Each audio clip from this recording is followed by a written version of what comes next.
There's a lot of good news today, and we're going to take you through it. Plus, we'll check in on a few other items, including a right-wing versus right-wing podcaster battle that you might not know about.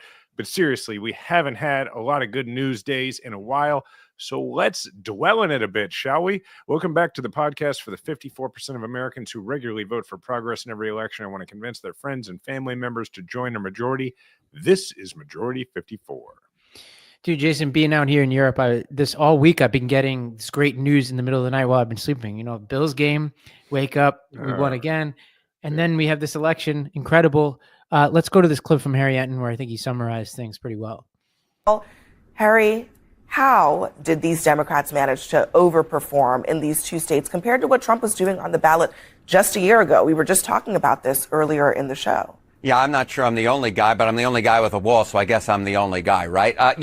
You're mentioning Virginia. Let's go to Virginia. You know, we're talking about this 15-point margin going away here for Abigail Spanberger. I think there was like one pre-election poll that had the margin that big. I mean, a lot of folks talk about, the polls underestimate Republicans. Not in the Commonwealth of Virginia. We're talking about they underestimated Abigail Spanberger. But, you know, I heard that discussion that was going on.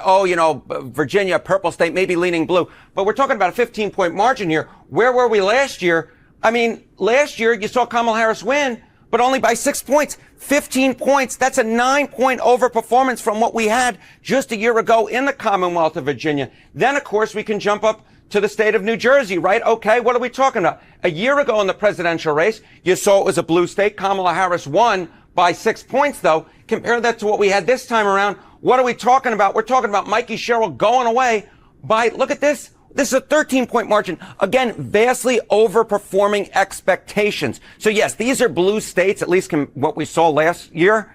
But this year, they were far, far bluer. And I might just point out quickly in New Jersey, go to a place like Passaic. Look at that. Mikey Sherrill by 15 points. You go back a year ago. Look at that. It was Donald Trump winning by 3 points, a heavily Hispanic county. Yeah. Jack Ciattarelli couldn't hold those gains.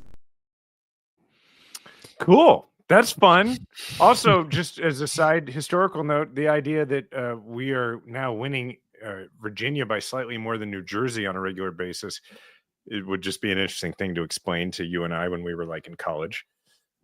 Yeah, there was just so much more going on here. There was the Public Service Commission in Georgia, and those results will go to Bucks County. Sheriff flipped. We can go all around the country, but let's stick with Virginia for a second. Dave Wasserman, who I think not only lives in Virginia but is like the big data guru, had tweeted before the election that if Dems win 63 plus House of Delegate seats in Virginia, it would be consistent with a strong overperformance.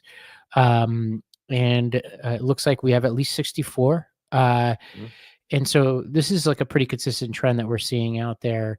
And Trump doesn't appear to be taking it too well. He suggested he took it on well, actually, he's not taking it well, but at least from the stuff I've seen, it's not as unhinged as one would suspect. He basically did what you'd expect, which say he wasn't on the ballot, so he didn't want to, he didn't want to imply that it was anything to do with him, even though he has historic low approval, even worse than what we talked about last week. It's trended down even more since last week. He also suggested that the shutdown could have something to do with this. And I actually don't agree with him. I don't think the shutdown is great, but I'm not sure that is what's driving people here. Well, I think the first, he's grasping at straws that were not Trump. And the first thing I think he came to was the shutdown, which he blames not himself for. So right. What are you, do you want to get into your thoughts on the whole on this? Wherever. I think there's funny stuff. Like I go on Twitter basically once a week, this week twice three times because of the Bills game and then the draft and then this, but normally it's just 1 week. Not the draft, the trade deadline. Yeah. It's weird because you go on Twitter, you get sucked into these fights, and I don't fight on Twitter, but I'm immediately in a negative space because it's like all the people saying, is it the Mamdani thing or is it Spanberger and Mikey Sherrill? And I actually think that's a really important debate, is like what you learn from each of those things. And I think like one is a heavily Democratic city and the other two are elections that involve a lot of swing voters. And although that does fit with my preconceived narratives, so I want to just be plain about that. I think those are very different questions, right? Like what you need to do to win New York City versus what you have to do to win Virginia and New Jersey and break historical precedent. I also think people weren't giving Spanberger enough credit as somebody who comes from a blue collar upbringing. I think like her dad's a police officer or something. And she worked at the CIA. Like the narrative around those two was so negative. Like it was like, oh, they're like wishy-washy, centrist, blah, blah, blahs. And then they went and kicked ass. And so I actually think people like Ryan Grimm and a lot of these folks who were super negative and were implying that if the Democrats were going to win, they were going to eke by, and that were implying that they were going to lose, have egg on their face about that. And so I think that my big takeaway, so I'm already in that negative space, but I'm pulling back. It's funny to me that like, it's funny that we kind of go to these places. I just went to that place, whereas it should just really be like we could take a couple weeks off from the fight. Like fighting is the wrong word, but important debates around like what kind of candidates we need. I think I actually want to take a reprieve from that whole discussion. Everything I just said, fine, save it for a couple weeks. Let's just celebrate. We did well. Like that's it. We're good. Yeah, and part of just celebrating is recognizing that a couple of things. One, a midterm election is usually not going to involve a lot of swing voters who voted for Trump last time, 2 years ago, and then we're like, you know what, I'm voting no matter what. Right. I guess I'll show up. Oh, but you know what? I think I want to vote for the Democrats now. Now, look, there were some, but a midterm election is a measurement of enthusiasm, is really what it was, and what you can definitely get from this is Democrats are really enthusiastic about voting against what the Republicans are doing and having Democrats in office, and Republicans are kind of discouraged because for two reasons. One, that happens anyway. After you've won, you feel like, you're pretty good now. But then the other reason is a lot of them aren't that thrilled about what's going on. So they're not excited to go out and vote against the other side. And so much of American politics is based on voting against the other side anymore. Furthermore, we vastly overestimate the degree to which the average voter makes a distinction between the Mamdanis of the world and the Spanbergers of the world. And they're all, to them, and this plays to the Republicans' favor often, they're all just Democrats. And you had a lot of people turn out to vote for Democrats. Now, in New York, you had two Democrats running against each other, really. And you just had more people say they like what this Democrat is saying than that Democrat. And, yeah. Well, yeah, and I think like the obvious like sort of settled down juice on this, as Bill Simmons would say, is like these off-cycle elections. I mean, this is true of midterms, but especially true of these like these odd year. I don't even know what you call them. Like between the presidential and midterms, it's going to be the more highly educated voters who turn out more, and that's the coalition we have right now. And so that is an important caveat.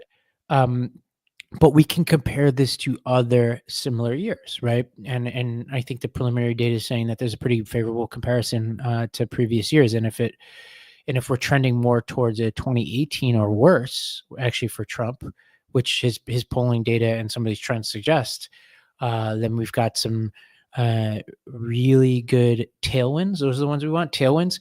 I think more important than any of that, though, is Democrats needed something to get them out of bed now and say we could still win this fight. It's like when you're in these games, like I see this now where, to use a more football analogy, it's like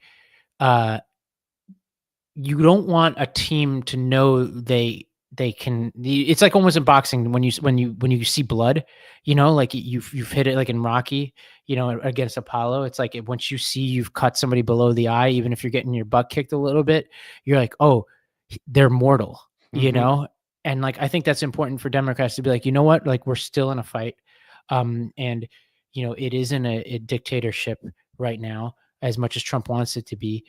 And we're going to continue to fight. And I think you got to imagine that really bothers Trump because he wants to demoralize us. I was talking to a friend this morning who was like, hey, the results are great, but the biggest victory is none of these results seem to be contested. No.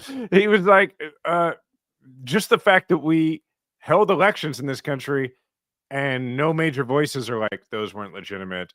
Nobody showed up to stop the election from happening. Maybe just because they're not ready to do that yet. I don't know. But either way, we should not take that for granted. That's a victory too right now.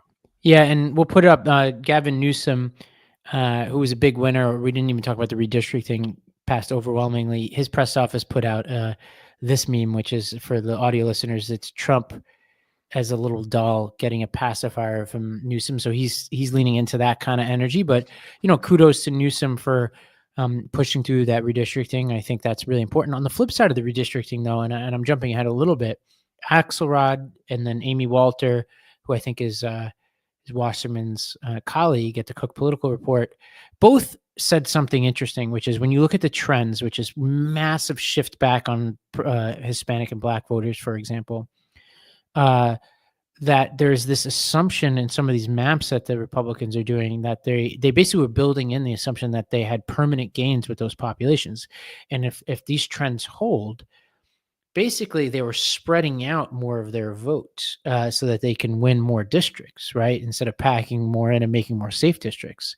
And, obviously I haven't done the math, but if what Axelrod and Amy Walter are saying is even remotely possible, then, or is Pfeiffer, sorry, not Axelrod, then that's interesting. Like that could mean that this redistricting effort that the Republicans are doing could backfire on them. One other thing here is, and this is from Peter Hamby, he says mood music and a big warning sign for the GOP. In Virginia, Jay Jones got more raw votes running for AG with his crazy texting scandal, roughly 1.8 million votes, more than Terry McAuliffe did 4 years ago. So 1.8 million for Jay Jones compared to 1.58 million for McAuliffe. So this gets to the sort of the different comparisons you make between cycles. Like there are more people turned out and pulled the lever for a candidate who had those scandals and who's not at the top of ticket than for Terry McAuliffe. What was the scandal? I don't even remember. I knew you were going to ask this, and I literally couldn't bring myself to get into the weeds on it. But it was the whole thing around like the texting around the language that people said implied that they were like he was like advocating for violence against Republicans or whatever. It seems like the kind of thing we would have problems with. I don't know what the implication we'd have for it, honestly, because I haven't been in the weeds on it. But your point is that somebody who was engrossed in a scandal and was a down ballot candidate in Virginia and was underwater. He was losing in the polls a couple weeks ago. Got more votes than the nominee for governor for the Democrats got 4 years ago. So then the top of the ticket got. Yeah, and here's some data around like this where these shifts are coming from. So this is from Steve Kornacki. So Hudson County, New Jersey, home to several heavily Hispanic cities, loomed as a test of whether Chitterelli could hold on to significant non-white gains that Trump made last year. And so here's the data. 2020, Biden plus 46. 2021, Murphy plus 48. 2024, Harris plus 28. So basically lost 20 points on Biden and Murphy. So that's plus 28 for Harris. Tonight, Cheryl plus 49, beating everybody. Okay? Mm-hmm. That is interesting. It is. There's a way to look at that where you can look at that and say, oh, that's a midterm. That's because if you look, Biden did the 46 and 20 or an off year number, right? Because Murphy did plus 48, Cheryl did plus 49. So the other way to look at that is that Harris's number is potentially, like if I'm a Republican and I'm trying to look at this optimistically, that Harris's plus 28, which is obviously much lower, is more of a presidential year baseline if the Republicans are actually making gains among non-white voters. So it's our job is to work to make sure that's not the case. Yeah, well, 3 out of 4 of them are the same. Obviously, nothing's permanent, but 3 out of 4 of them are the same. The Harris is the outlier of that data. What I think Hamby is suggesting is maybe Harris was the blip. Maybe things are reverting back to the way that things were historically. And if you want evidence for that, here's an actual interview with a voter in New Jersey. I think this is a Hispanic gentleman explaining his rationale for his vote. You voted for the Democrat, for Mikey Sherrill. Yes. Why did you vote for Mikey Sherrill? I voted for Trump before, but now I look at Trump is different. The economy are not look good. That's a vote for Democrat. You said the economy. Also, when we spoke earlier, you mentioned immigration. What is it about his immigration action? Well, that's I'm very sad for this because some people okay, but a lot of people working good. The family is the more important in the life. You know what I think is so interesting about that is like for so long, Democrats in particular have messaged to Hispanic voters. I'm not going to say that this gentleman represents all Hispanic voters, but have messaged to Hispanic voters as though immigration is the only issue that they care about. He clearly was voting on the economy, and then immigration was secondary. And what he said about it sounded a lot like what any other Republican swing voter who might come over because of immigration would say. It didn't seem like what he was saying was based in his own life experience so much as just the human instinct to say, well, there's getting rid of, people who are a problem, and then there's just removing people from their families, and I'm not for that, which is like, that sounds no different than what Joe Rogan's been saying lately. Right. And we're just to me, we're just entering the turbulent recessionary period, or at least what seems like it could be. And Trump is at his worst now, Jason. And he's saying he's going to get worse about immigration too. Yeah, you look at all these issues, like he's at his worst polling point now. If the economy heads where it seems like it could over the next year, this could be a really rocky situation for them in the midterms. And again, this gets to that redistricting they're doing. It could really come back and haunt them that they're spreading out their votes this much. Despite the noise that Trump occasionally likes to make about running for a third term, he's not going to. I mean, look, I guess it's possible, but he can't, he won't. He's old. He doesn't want to. If you listen to his 60 Minutes thing the other night, he didn't say he was going to do that. He talked about the successors to him. Okay. Whereas usually he'd be like, well, maybe I will, but he didn't do any of that. And to my point being, the most important thing to know about Trump is that he is incentivized by what benefits him. Trump would like to hold the House and he would like to hold the Senate. He's not going to bend over backward to hold the House and Senate because it affects him, but it doesn't directly affect him all the time, right? He's already gotten what he wanted out of this presidency. He's not going to prison, and he is exacting retribution on the people who he doesn't like. He has accomplished his entire campaign agenda personally at this point, right? So if this continues and then we actually win in the midterms and we get the House and even maybe the Senate, either way, at that point, Trump ain't going to care at all about how things affect Republican polling numbers. And he's just going to get even worse than he is now and double down on this stupid stuff he's doing. And that's very bad for the country and very good for Democrats in 28. Yeah, I think there are two things Trump cares about more than anything else beyond his own personal well-being, which obviously trumps everything. But one is what the sort of the far-right influencers think about him. I think that's like the constituency he thinks about the most. And two is the economy, because it's part of his ego. So I think he wants the quote-unquote Trump economy to do well. And obviously he has an incredible ability to fool himself and just spout bullshit. But if we're in Hooverville territory here with Trump, which I don't want to exaggerate, we're not going to have people living in Central Park. But if we see a recession that's as bad as some of them that you and I have lived through or worse under this administration, it's not going to be the eventual drubbing in the elections that's going to affect Trump's behavior. It's going to be his ego and the fact that he loves to say that this is the quote Trump economy. And you don't even have to have the economy be anything remotely close to as bad as what you're describing, because remember, this country really didn't, it's not like a majority of the country was dying to vote for Donald Trump in 2024, right? Right. What it took, Jason, a majority of the country didn't vote for Donald Trump. Right, exactly. Yes, which is kind of the point of the show, right? But there's a huge percentage of those folks who were like, well, I don't really know what's going on with Harris, and the Democrats didn't have a lot of credibility because they were going to run this guy that I don't think could still do it anymore, and they were down on all that. And on top of that, and then Trump was like a convicted felon. He was all these things, and they were like, stuff costs too much, right? Which is why Mamdani just won, right? Because stuff costs too much. And then now you have the guy who, it's not like he was their first choice. There's many Republicans they would have rather had, the general electorate would have rather had, those who voted for him. But now you have that guy, and in 28, they're going to have some Republican who doesn't have the skills that he has to manipulate the media and do all this stuff. And they're going to look at it and be like, but nothing is better. Like, even if he doesn't make things appreciably worse from here, they're going to be like, I'm still mad about all the stuff I was mad about 4 years ago. Yeah. Well, I could already tell from our energy, this is like a good example of you know, like when you're looking forward to potting about the news, which Yes. is like audience, like we love hearing this stuff as much as you love hearing it. Like, and I meant that sarcastically, but I actually meant today. It's like I had a little bit more pep in my step. I was like, oh yeah, I get to talk about the news. Whereas usually it's like, okay, Here we go. the audience.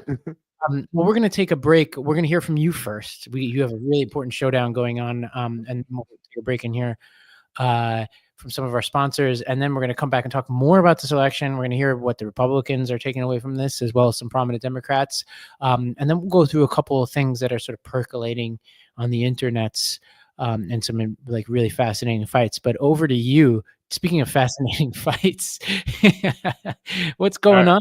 So yeah, before we go to ads here in a second, so as a lot of people listening to the show know, I've been involved the last several years with Veterans Community Project. Veterans Community Project is a nonprofit organization based here in Kansas City, but with locations around the country now that provide villages of tiny houses for homeless veterans, wraparound services, have an 85% success rate of helping folks get out of homelessness, helping veterans get out of homelessness, and also extremely effective at curbing veteran suicide as well. So it's a cause that's very near and dear to my heart and to my wife's. So Diana had this idea recently of let's do a contest. Let's try and raise, let's see who can get to $15,000 raised for Veterans Community Project first via the internet. Diana now, for those who haven't been paying attention, now has, I think, twice as many Instagram followers as me because she's just blown up on the internet here recently. And so I said to her, no, I think my followers care more about homeless veterans than yours. And I am currently the underdog in this fight. She's ahead of me by about $900. I think we've raised over $20,000 so far in the last few days. But she has all these fancy, great videos that she makes, and she's so much better at it than me. And so I decided it would be fun, since we are in this head-to-head competition and we've kind of been talking smack on each other, if I cut a negative ad about my wife. And so we're going to play this negative ad. Oh my God. I didn't even know this was coming. I didn't know that's what we were doing. And that's how I'm asking people to give to Team Jason, which is a link that we will put in the show notes for Team Jason instead of Team Diana. No, whoever you support is going to help homeless veterans. But I'm asking you to support me because you listen to me. You don't come here and listen to her every week. But here's my negative ad about my wife. Diana Kander is not who you think she is. That's right. Diana Kander is not who you think she is. That's right. This is a negative ad against my wife. She and I are currently in a competition to see who can raise more money for Veterans Community Project and to benefit homeless veterans. But look at this. She is beating me. Like, we're neck and neck, and she's beating me. And this is not okay. It's not okay at all. I know why this is happening. It's happening because everybody loves her. She's so adorable. She's so smart. She says such smart things. And she's brilliant. And she's a great speaker. And she has so many more followers than me now. I get it, but it's time you learned the truth about Diana Kander. This house has so many rules. This is our closet. Do you know who does the laundry around here at least half the time? This guy. And that means I gotta put the laundry away. And do you know what these are? These are t-shirts on hangers. One of her rules is that her t-shirts don't get put in drawers. They don't get folded because then they might get wrinkled. They gotta go on hangers. That's right. I gotta hang t-shirts all the time. 20 years I've been doing this. Psycho. Oh, it gets worse. I gotta find all the socks. It's like a game of memory. And look at this. You know me, all my socks look pretty much the same. Makes it easy. Look at her sock drawer. You see that? You see all those different colors? You know how hard it is to find all those different color socks? It's terrible. You're not gonna believe this one. We got 2 different silverware drawers because she has 2 different kinds of spoons and she wants them in 2 different drawers. They do the same thing. Look at this. See these spoons? And these spoons? These spoons? And these spoons? Can you tell the difference? Me either, but I always gotta put them in the correct drawer. Diana Kander. Too many rules. Jason Kander. Sunshine and freedom. Give to Team Jason. Link in my... Big moments deserve less stress and more confidence. When ED shows up in the bedroom, HIMS helps you keep your cool and focus on what matters most. The moment, not the worry. Through HIMS, you can access personalized prescription treatment options for ED like Hard Mints and SexRx plus Climax Control if prescribed. HIMS offers access to ED treatment options ranging from trusted generics that cost 95% less than brand names to Hard Mints if prescribed. You shouldn't have to go out of your way to feel like yourself. Hims brings expert care straight to you with 100% online access to personalized treatment plans that put your goals first. This isn't one-size-fits-all care that forgets you in the waiting room. It's your health and goals put first with real medical providers making sure you get what you need to get results.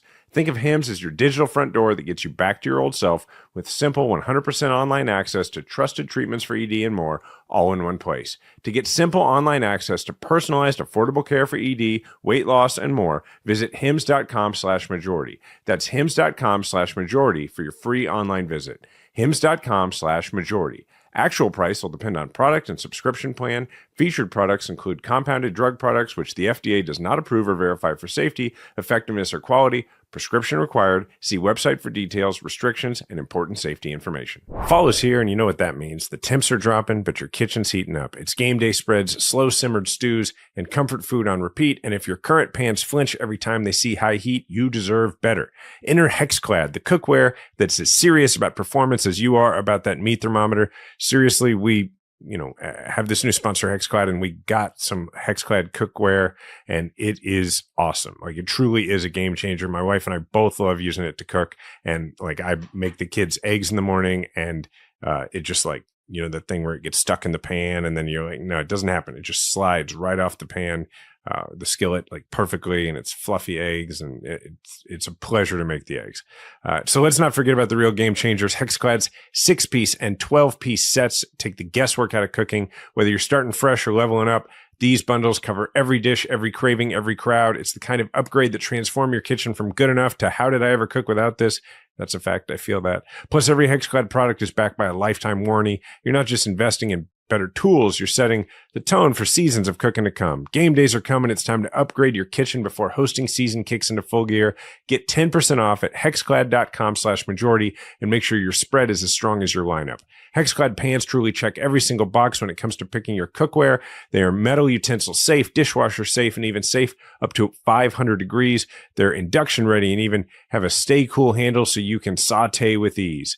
Support the show and cook with gear as serious as your passion at hexclad.com/majority. Let Hexclad know we sent you and experience the ultimate upgrade in your kitchen with Hexclad's superior performance. All right, well, Jason, the Republican.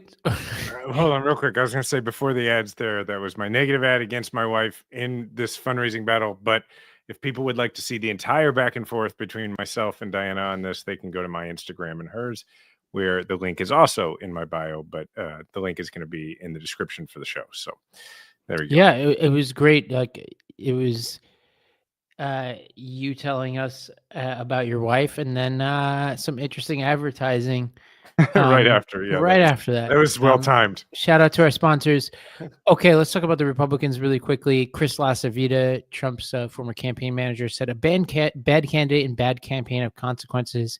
The Virginia governor's race is example number one. So they're throwing their candidates under the bus. Alex Brucewitz, who I guess is some kind of MAGA influencer, said candidate quality matters. Tonight was a great lesson for the Republican Party. Running squishy R's who are lukewarm on Trump and MAGA, even in purple states, doesn't work. Your candidate needs to be able to turn out all factions of our party, and they do that by being MAGA all the way.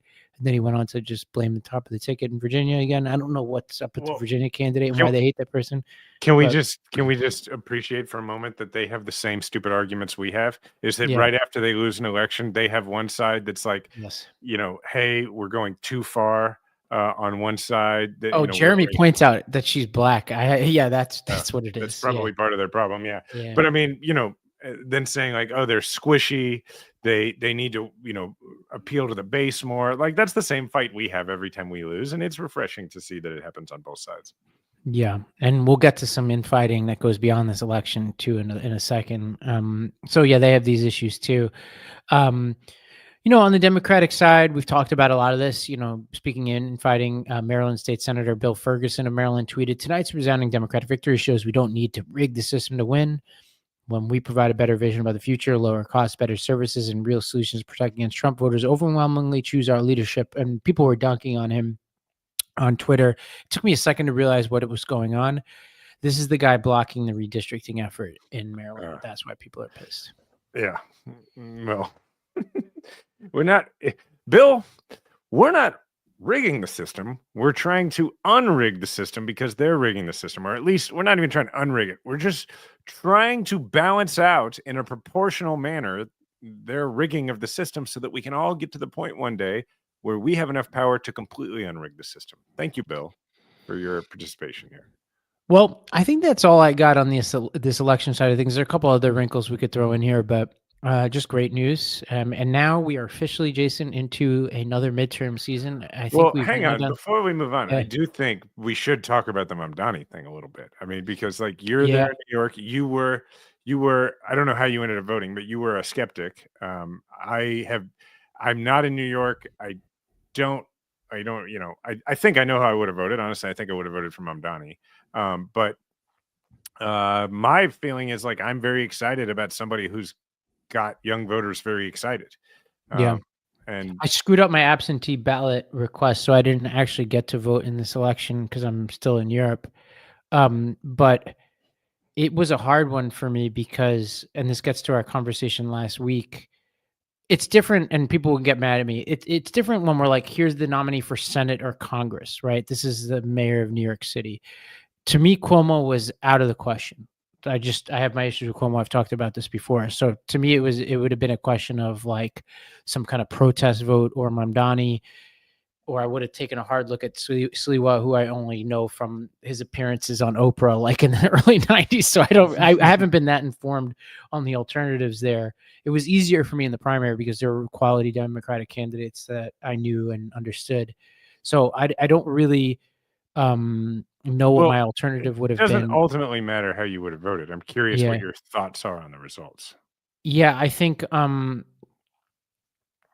been thinking about the conversation with David Hogg last week, and I just had a good conversation with Idris Calhoun from The Atlantic about education. And David, thankfully through you, sent something about the education policies of Mamdani, which I was pushing him on, and it actually only underscored my concerns, because what he sent me was this thing to basically fund more teachers. And I think it's in keeping with this misunderstanding of what's been going on in New York, where the funding has been going up linearly and it's unprecedented. We're spending something like $43,000 or $44,000 per student, which people want to know. You could look that up. That is a gargantuan sum, and it's been going up higher than inflation throughout all these administrations that we've talked about. We have some of the lowest student to teacher ratios already in the country, and we've seen declining enrollment and declining student achievement. So and Mamdani acknowledges the achievement problem in that very piece. So what he's trying to do is fund more teachers for what exactly? And then he doesn't want to have mayoral control over the schools, which is the most important function of the entire mayor, and has this vague plan to basically hand that to like unelected councils of people who are selected I don't know how. And this gets to my problem with where we are as a party right now, which is we don't have a vision on education. The most important issue in our country is what we do for our young people. And we've seen steadily declining achievement across the country, except for a handful of states. Over the past 10 to 15 years, if we walked away from a bipartisan vision that really ended in the middle of the Obama administration, where we actually cared about standards, we actually cared about achievement, we had some urgency, and we had high standards generally. And now we have this wishy-washy vision for education. And I think Mamdani shares that. And I think whether he'll be successful or not as a mayor will be, can he keep the city safe and clean? And can he educate our kids? And it's striking to me how few people, Hogg being one of them, but he's not alone, who can't tell you what the candidate who's now going to be in charge of 10 million people is going to do for our kids. And that worries me about the party. It worries me about my city.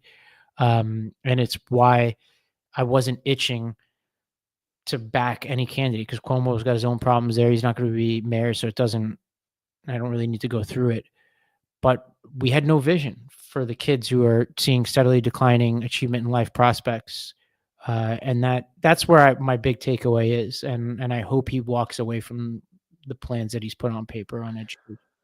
That's my...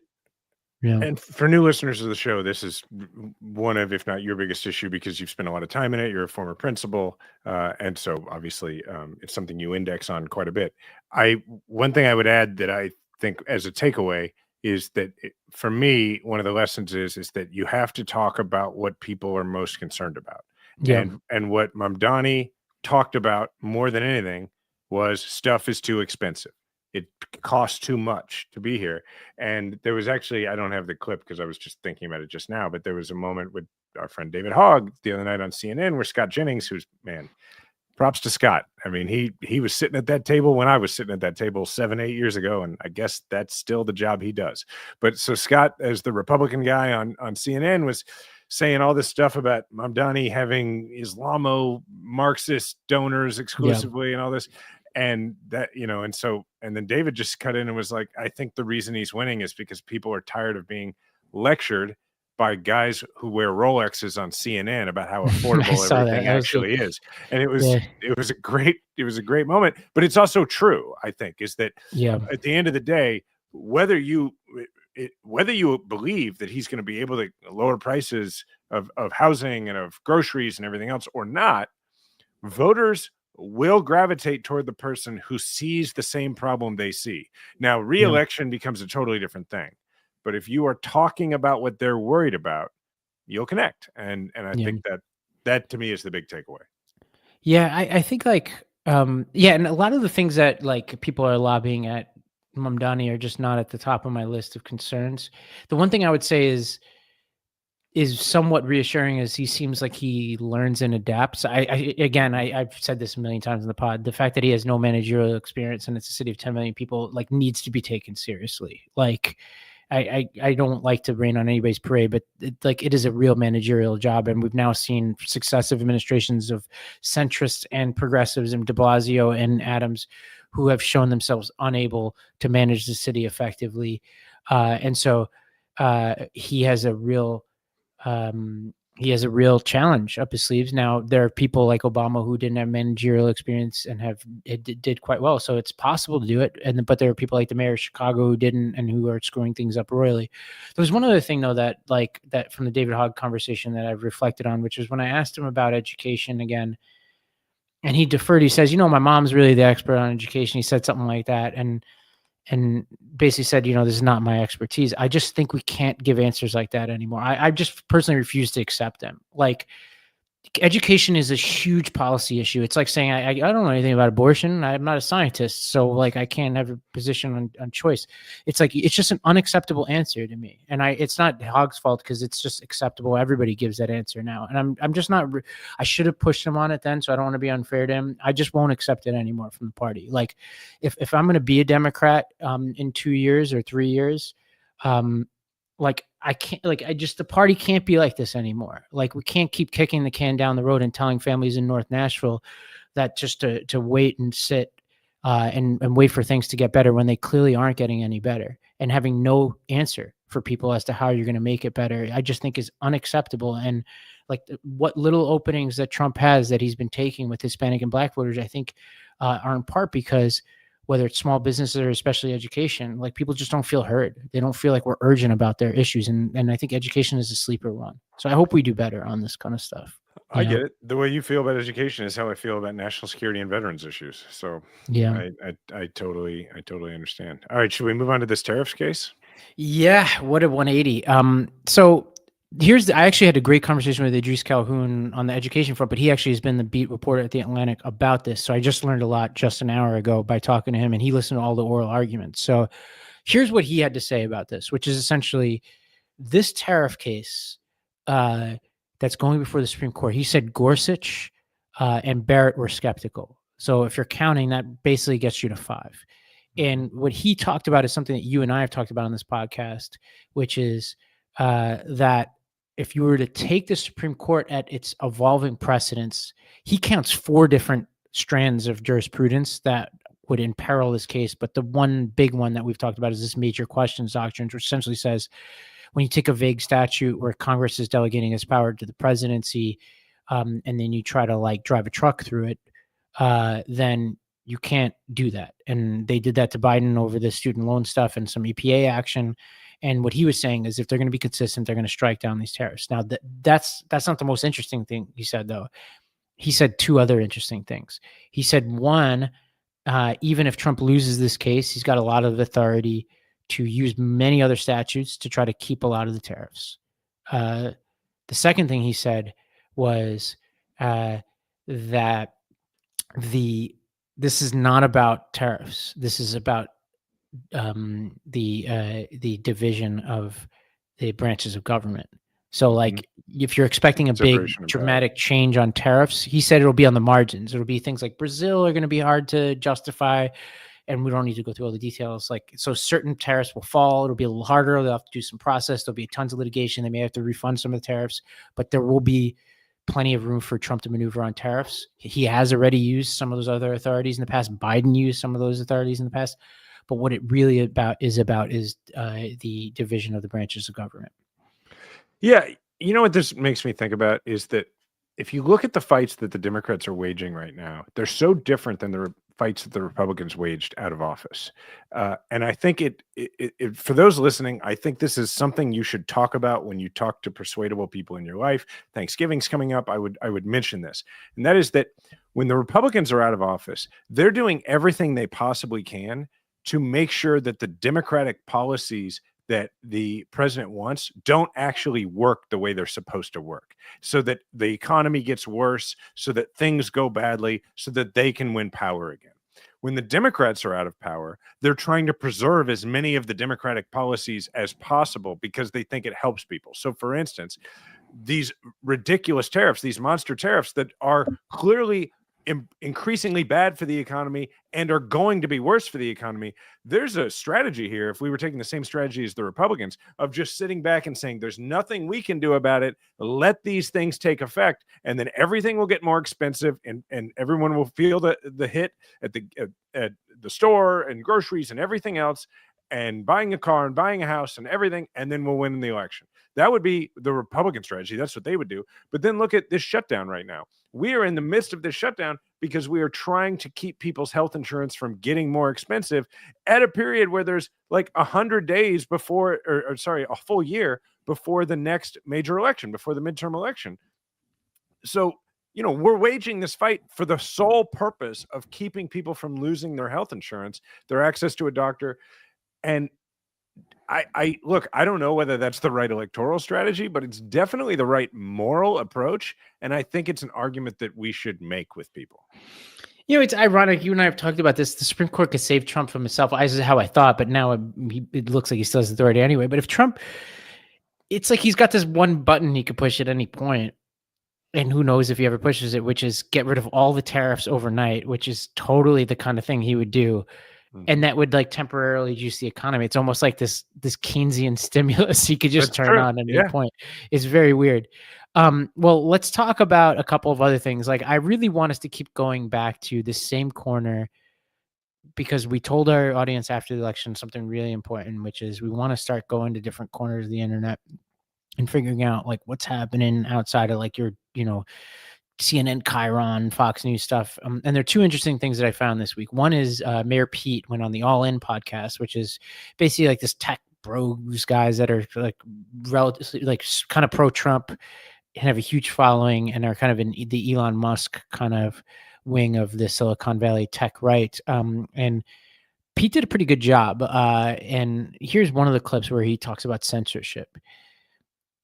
Do you think that there was censorship under the Biden administration for things like scientific truth? Let's just focus on COVID for a second and the backdoors that it seemed that the Biden administration had to places like Facebook and places like Twitter to just suppress scientific thought and debate, as you just talked about. So this is an amazing example of some of the false equivalencies that I've seen thrown around out there. So yeah, I would acknowledge, I think a lot of folks would say that, it came really close to the stove some of the times when the administration was trying to make sure that bad information or misinformation wasn't being pushed into the kind of public health conversation, and was engaging social media companies that were trying to be responsible and do the right thing. And there might be moments that they got that wrong or went too far. But right now we're in a moment, right, where the president of the United States doesn't like being criticized by a comedian and has the head of the FCC, which regulates corporations that are trying to buy TV networks, go out and threaten them and say, we can do this the easy way or the hard way.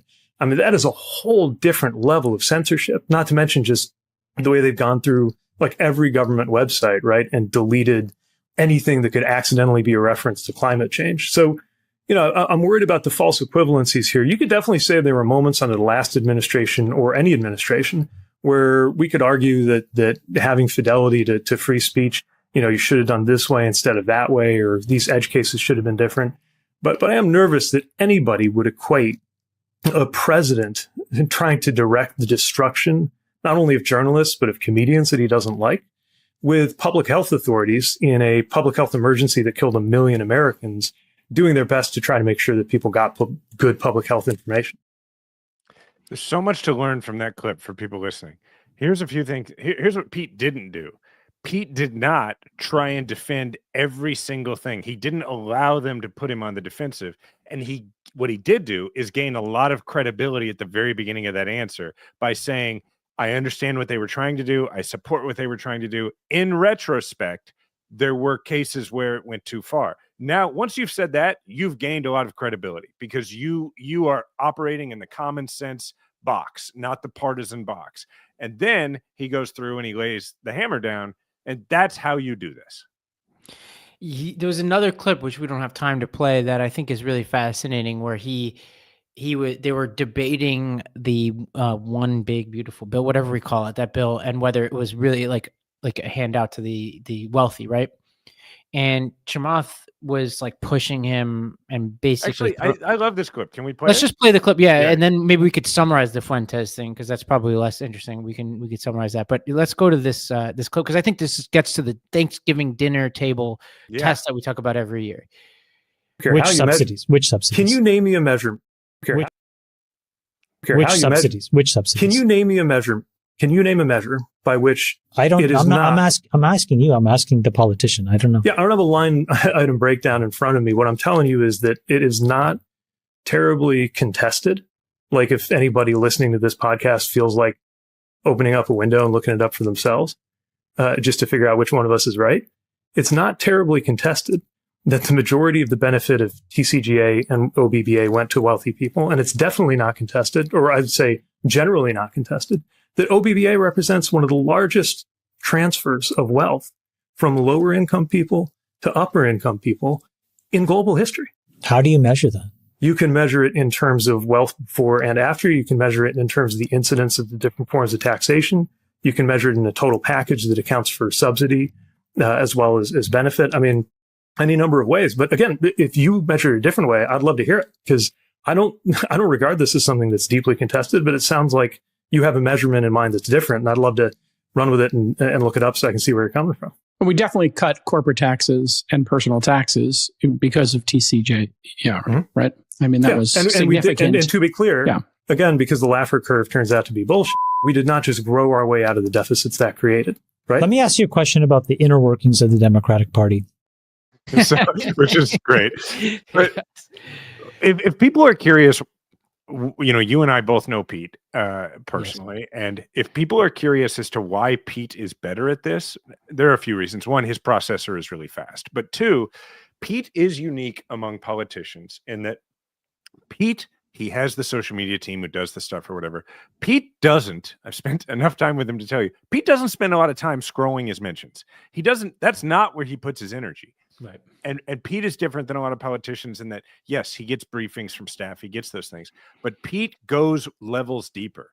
Pete consumes massive amounts of information, and then he processes it and he distills it and he's able to communicate it. And that's the difference, is that Pete really, truly does his homework in a way that, I'll be honest, is rare for a male politician.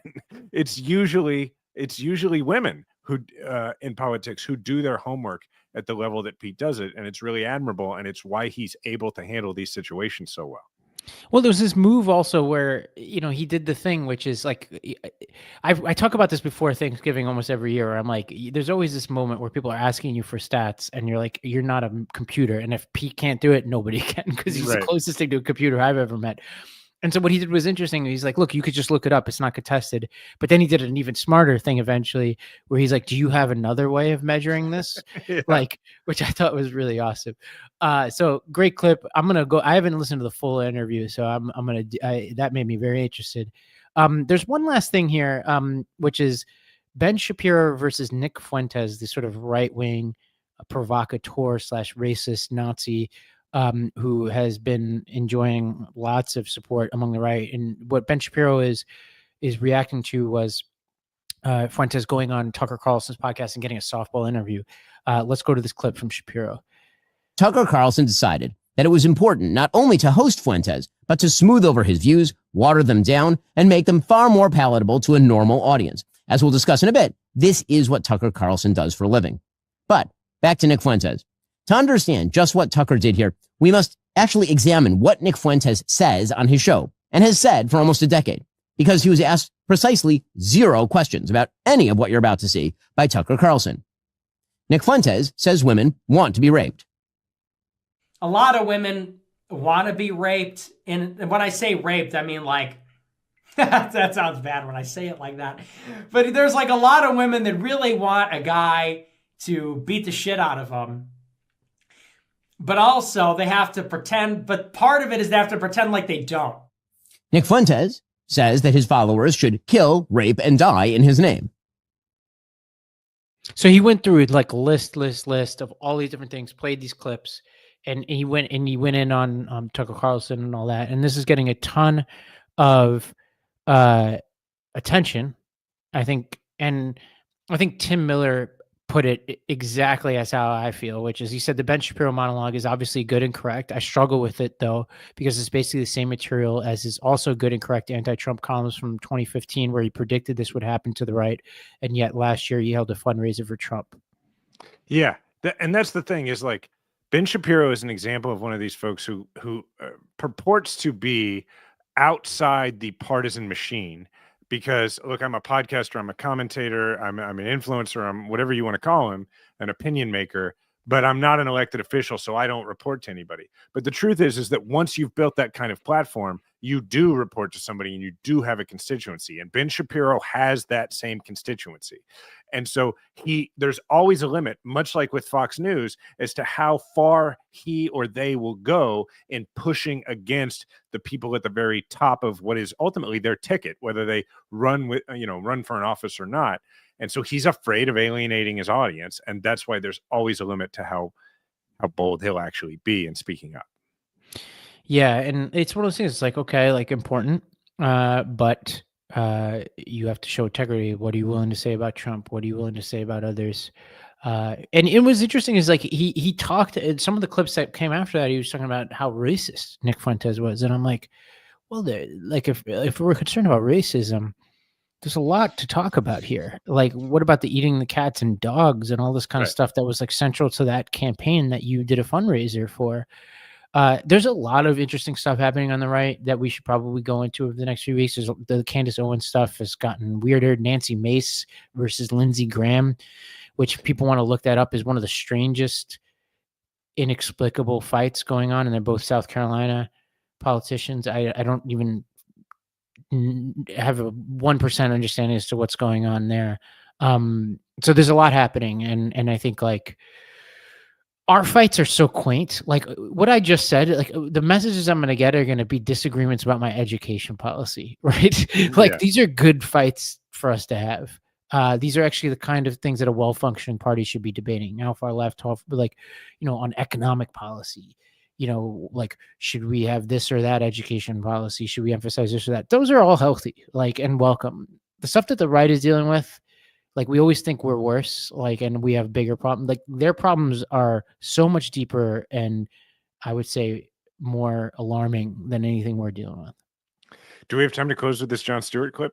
I'm going to pass it to you because I can't be late for my next, and it's 9 p.m. over here. So it's my last meeting. I'll take it from here. All right. Enjoy. Good day all around. And to the audience, hopefully we'll have this new bouncy midterm period. Now we're just optimistic all the time. We were leading into it anyway, when it was less concrete good news. So we'll keep rolling. Yeah, hopefully we're at the Avengers Assemble part of the cycle, or coming into it. So, all right, I'll take this last part. I'll talk to you later. Later. Okay, for this last part, I love this clip, and I think it's a good place for us to end it, because we just played Pete going on a podcast that is not a liberal podcast necessarily, and we've been having this ongoing conversation about the importance of taking our message everywhere. And there was this interview that Jon Stewart gave where he was asked about his opinion on Rogan, and I think there's a lot of value in this conversation. So let's listen to this. John, you've been on Rogan a couple of times? Yes. What did you think of that experience, being on Joe Rogan? I enjoyed being on Rogan. I think he's an interesting interviewer. There are right-wing weaponized commentators whose sole purpose is to manipulate things to the benefit of the Bannon Project or the Project 2025. Rogan's not that guy. What is that guy? How would you describe that guy? him? Is a curious comic who fell into this thing that got fucking enormous, maybe doesn't, has opinions all over the political spectrum, but has tendencies that people on the left does not fit the aesthetic. He's a hunter. In fairness, he's had people on who are kind of Nazi curious. That's not good. I've interviewed Kissinger. And he was carpet bomb curious. I don't know what to say.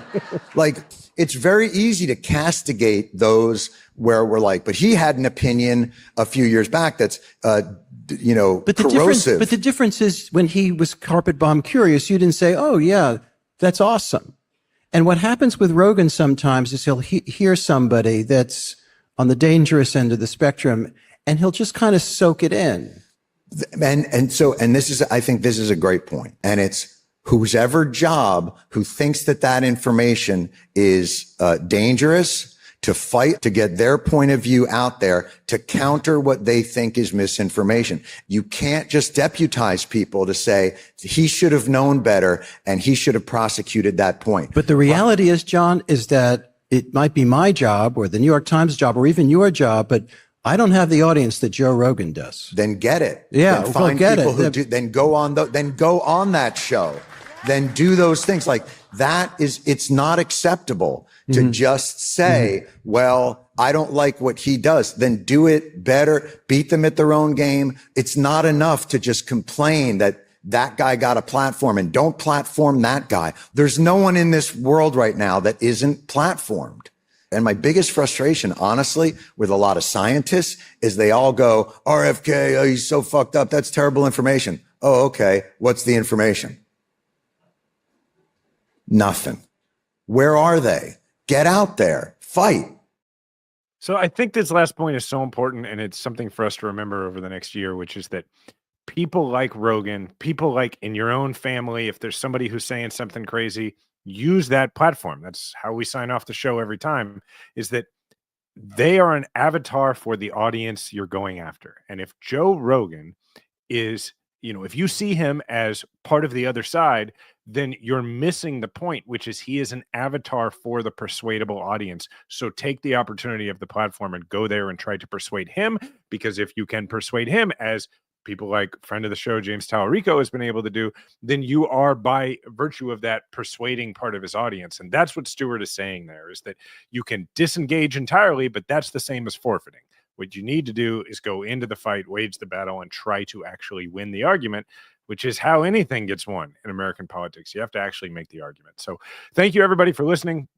You can find me at Jason Kander everywhere. You can find Ravi at Ravi M. Gupta everywhere. Again, I am raising money this Veterans Month in advance of Veterans Day for Veterans Community Project, which prevents veterans homelessness, treats veterans homelessness, prevents veteran suicide, is a wonderful organization. And I am in a contest with my wife for who can raise the most.